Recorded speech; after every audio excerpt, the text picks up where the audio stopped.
വെളുത്തുള്ളി അല്ലേ? ഇതെങ്ങനെ ഇതിന്റെ എന്താ ഇന്ന് വിളയില്ലത് ആദ്യത്തെ ഉണ്ടല്ലോ അത് പിരിച്ച് ഓരോ ഇപ്പൊ നിങ്ങൾ ഒരു തയ്യില് വെച്ചിട്ട് ഒരു പയ്യില് വെച്ചിട്ട് അപ്പടി നട്ടു വിടുന്നു. അപ്പൊ കൊളുത്ത് വരും.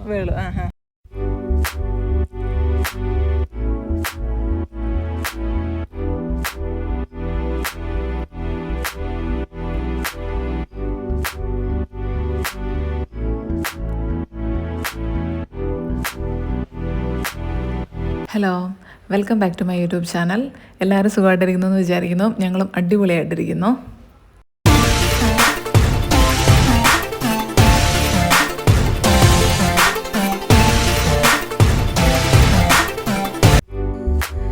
വട്ടവടയിലേക്കാണ് നമ്മുടെ ഇന്നത്തെ യാത്ര. അപ്പം അവിടുത്തെ കുറച്ച് വിശേഷങ്ങളും കാഴ്ചകളും ഒക്കെയാണ് ഇന്നത്തെ വീഡിയോയിൽ. So let's see. Every day, late at night, not okay. All I want, and I pray, all I need are some better days. Fuck me, I'm looking in the mirror, so foggy, but I've never seen clearer.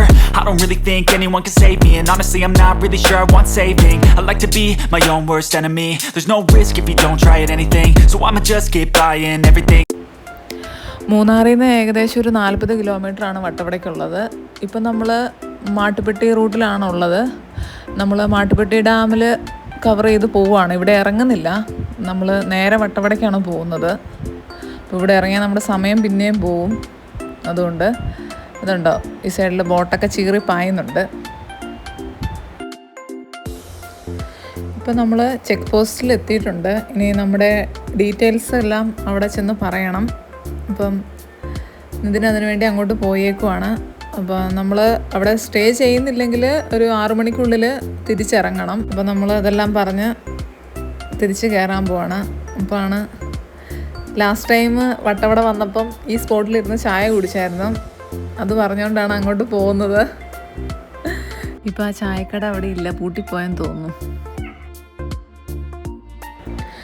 അങ്ങനെ details എല്ലാം പറഞ്ഞ് നമ്മൾ നേരെ ഉള്ളിലേക്ക് കയറി. ഇത് പാമ്പാടിശോല national പാർക്കാണ്. ഇവിടെ ശരിക്കും പറഞ്ഞാൽ ഉച്ച സമയമായതുകൊണ്ടാണ് നമുക്ക് അനിമൽസിനൊന്നും കാണാൻ കിട്ടാത്തത്. അല്ലെങ്കിൽ കാട്ടുപോത്തിനെയൊക്കെ കാണാൻ പറ്റും. ഇതിലെ ഇടുങ്ങിയ റോഡാണെങ്കിലും ഇതിലെയുള്ളൊരു യാത്ര എന്ന് പറഞ്ഞാൽ അടിപൊളിയാണ്, നല്ല വൈബാണ്. അപ്പോൾ നമ്മളിപ്പം വട്ടവടയിലേക്ക് എൻ്റർ ആയിട്ടുണ്ട്. അപ്പോൾ അവരവിടെ ഈ ജീപ്പിൽ കൊണ്ടുപോയിട്ട് കുറച്ച് വ്യൂ പോയിൻറ്റ്സ് ഒക്കെ അവർ കാണിച്ചിരുന്നുണ്ട്. അപ്പോൾ അതിനെക്കുറിച്ചാണ് അവർ സംസാരിക്കുന്നത്. അപ്പോൾ നമ്മൾ ജീപ്പൊന്നും എടുക്കുന്നില്ല, നമ്മൾ കാറിൽ തന്നെയാണ് പോകുന്നത്.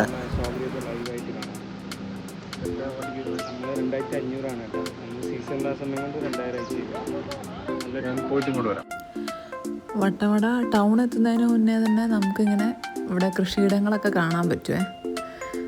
നല്ല രസമാണ്. ഇങ്ങനെ നീണ്ട് ഇങ്ങനെ തട്ടുതട്ടായിട്ട് കിടക്കുന്ന കാണുമ്പോൾ തന്നെ ഒരു രസമാണ്.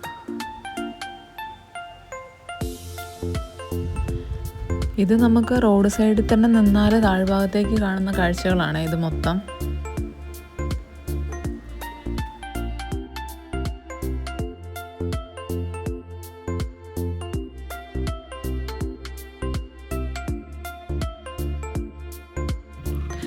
നമ്മൾ സ്ട്രോബെറി ഫാമിലേക്ക് പോകുന്നതിന് മുമ്പ് നേരെ പഴത്തോട്ടത്തിലേക്കാണ് പോയത്. അപ്പോൾ അവിടെ ഒരു സ്പോട്ട് കണ്ടപ്പോൾ നമ്മൾ ജസ്റ്റ് അവിടെ ഒന്ന് ഇറങ്ങിയിട്ട് എല്ലാവരും ഉറങ്ങുമൊക്കെ ആയിരുന്നു. എഴുന്നേറ്റ് കുറച്ച് അടിപൊളി വ്യൂസൊക്കെ കാണാമെന്ന് വിചാരിച്ചു. ഇത് ഏറ്റവും ടോപ്പിൽ നിന്ന് താഴേക്കുള്ള വ്യൂ ആണേ. കാറ്റെന്നൊക്കെ പറഞ്ഞാൽ നല്ല അടിപൊളി കാറ്റാണ്. നല്ല സുഖമാണ് അവിടെ നിൽക്കാൻ. അവിടെ എത്ര നേരം നിന്നാലും നമുക്ക് മടുപ്പ് തോന്നിയില്ല. നല്ല തണുത്ത കാറ്റാണ്. പിന്നെ അവിടുന്ന് നമ്മൾ നേരെ ഇറങ്ങി സ്ട്രോബെറി ഫാമിലേക്ക് പോകാമെന്ന് വിചാരിച്ചു. ഒക്കെ കാറ്റൊക്കെ കണ്ട് ആഹ്ലാദിച്ചിരിക്കുക. ഇതുണ്ടോ, താഴേന്ന് 2 ലോറികൾ കയറി വരുന്നുണ്ട്. ഇങ്ങ് ടോപ്പിലെത്തണം. അത് എനിക്ക് തോന്നുന്നു ഇനി വല്ല വെജിറ്റബിൾസോ ഫ്രൂട്ട്സോ ഒക്കെ താഴേക്ക് കൊണ്ടുപോകാനൊക്കെ ആയിരിക്കും. അതിന് വേണ്ടിയുള്ള ലോറീസാണെന്ന് തോന്നുന്നു. ഇനിയിപ്പോൾ നമ്മൾ നേരെ സ്ട്രോബെറി ഫാമിലേക്കാണ് പോകുന്നത്. ഇവിടെ ഇറങ്ങിയിട്ട് അങ്ങോട്ടുള്ള ഒരു വ്യൂ എന്ന് പറഞ്ഞാൽ നല്ല അടിപൊളിയാണ്. ഇവിടുന്ന് കുറച്ചും കൂടെ ഫ്രണ്ടിലേക്ക് പോകുമ്പോൾ അവിടെ ഒരു ചെറിയൊരു മൈതാനമുണ്ട്. ഞങ്ങളങ്ങോട്ട് പോയില്ല, കാരണം അവിടെ ഭയങ്കര തിരക്കാണ്, ഭയങ്കര ആൾക്കാരാണ് ഫോട്ടോസ് എടുക്കാനും വീഡിയോ എടുക്കാനും ഒക്കെ. പിന്നെ ഞങ്ങൾ നേരെ ഫാമിലേക്ക് കയറി. ഞങ്ങൾ ലാസ്റ്റ് ടൈം വന്നപ്പോഴും ഈ സെയിം ഫാമിലാണ് വന്നത്. പിന്നെ ഇവിടെ നമുക്കറിയാലോ, വന്നാൽ നമുക്ക് സ്ട്രോബെറി പറിക്കാം, കഴിക്കാം. നല്ല ഫ്രഷ് സാധനം തിന്നുമ്പോൾ ഉള്ളൊരു സുഖം അതൊന്ന് വേറെ തന്നെയാണ്. പിന്നെ നമ്മൾ കുറച്ച് സ്ട്രോബെറി വാങ്ങി, പിന്നെ ജാമോ, ജ്യൂസ്, പിന്നെ അവരുടെ തന്നെ വെളുത്തുള്ളിയൊക്കെ ഉണ്ട്. നല്ല ഫ്രഷ് സാധനങ്ങളാണെല്ലാം. എല്ലാവരും ടേസ്റ്റ് ചെയ്യുന്നുണ്ട്. ഇതാണ് നമ്മൾ മേടിച്ച സ്ട്രോബെറിയും ജാമും, പിന്നെ കുറച്ച് വെളുത്തുള്ളി. തൊമ്മു അതിൻ്റെ ഇടയ്ക്ക് സ്ട്രോബെറി ബോക്സൊക്കെ തുറക്കാൻ നോക്കുന്നുണ്ട്. പിന്നെ ചേച്ചി നമ്മളെ വെളുത്തുള്ളി ചെടി കാണിച്ചു തരാന്നൊക്കെ പറഞ്ഞു. വെളുത്തുള്ളി അല്ലേ? ഇതെങ്ങനെ, ഇതിന്റെ എന്താ? ഇന്ന് വിളയില്ലത്, വേണമെങ്കിൽ വിളയത് അത് ഉണക്കിയത്. ഇത് എന്നെ നടന്നതിന് ഇപ്പൊ ഇങ്ങനെ നടും. അതെ അതെ, ഈ മാസം നടും, കഴിഞ്ഞ മാസം നടും. അല്ല, ഞാൻ ചോദിക്കുന്നത് ഇതിന് വിത്ത് വിത്ത് ഇപ്പൊ ഉണ്ടല്ലോ, അത് പിരിച്ച് പിരിച്ച് ഓരോ ഇപ്പൊ നിങ്ങൾ ഒരു തയ്യില് വെച്ചിട്ട് ഒരു പയ്യില് വെച്ചിട്ട് അപ്പടി നട്ടു വിടുന്നു.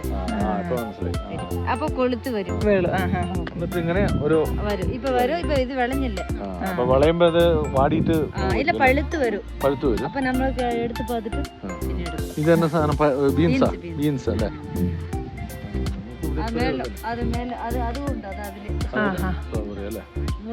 ഇത് ഉരുളക്കിഴങ്ങല്ലോ? ഉരുളക്കിഴങ്ങ് ഇങ്ങനെ പീസ് ആക്കി വെക്കും. ഇല്ലേ, മുളിച്ചവയ്ക്കും. ഒരെണ്ണം വെക്കും. അപ്പൊ അതിൽ നിന്ന് എത്ര എണ്ണം ഉണ്ടാവും? അത് 10 എണ്ണം ഉണ്ടാവും, 20 എണ്ണം ഉണ്ടാവും. ഓ, അങ്ങനെ വരുന്നു.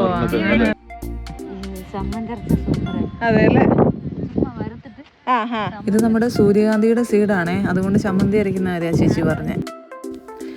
അങ്ങനെ കുറച്ച് നേരവും കൂടെ ഫാമിലെല്ലാം കറങ്ങിയിട്ട് നമ്മൾ നേരെ റിട്ടേൺ പോവുകയാണ്, ഫുഡെല്ലാം കഴിച്ചിട്ട്.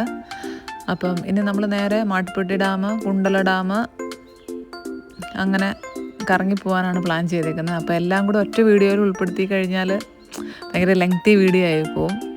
അപ്പം അതുകൊണ്ടാണ് 2 പാർട്ടായിട്ട് ചെയ്യുന്നത്. അപ്പം എല്ലാവർക്കും നമ്മുടെ വീഡിയോ ഇഷ്ടമായെങ്കിൽ ലൈക്ക് ചെയ്യുക, കമൻറ്റ് ചെയ്യുക, സബ്സ്ക്രൈബ് ചെയ്യുക. അപ്പം പാർട്ട് 2 ആയിട്ട് ഉടനെ വരുന്നതായിരിക്കും. ബായ്. ഇത് കണ്ടോ, ഈ സ്ഥലങ്ങളിലൊക്കെയാണ് കാട്ടുപോത്തിനെയും മാൻകുട്ടികളെയും എല്ലാം കാണുന്നത്. പിന്നെ നമ്മുടെ സമയം വളരെ നല്ലതായതുകൊണ്ടും ഒരു പൂച്ചക്കുഞ്ഞിനെ പോലും കാണാൻ പറ്റിയില്ല.